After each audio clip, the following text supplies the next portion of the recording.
and welcome back to our video series. Last time we talked about how you can scout and select the right startup for collaboration.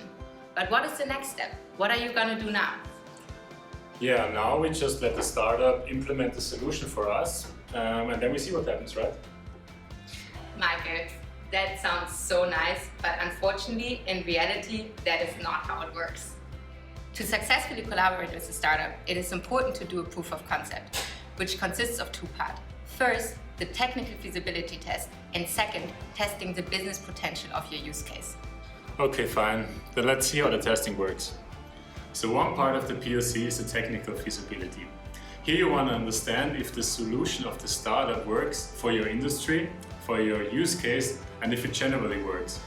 Here you also want to have several hypotheses that you want to validate, like for example, if the startup solution fits with your IT infrastructure. And you want to plan in detail what you actually want to build. Okay, coming to the business potential of your joint solution, you need to figure out if your customer is actually willing to pay for it.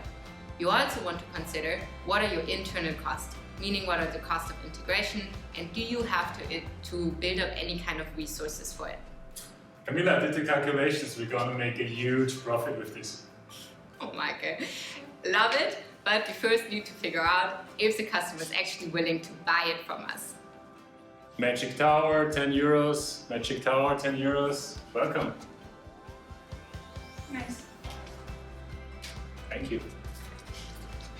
So guys, technical feasibility done, the tower standing, financial feasibility done, and the customer wants to pay for it. We are done with this POC.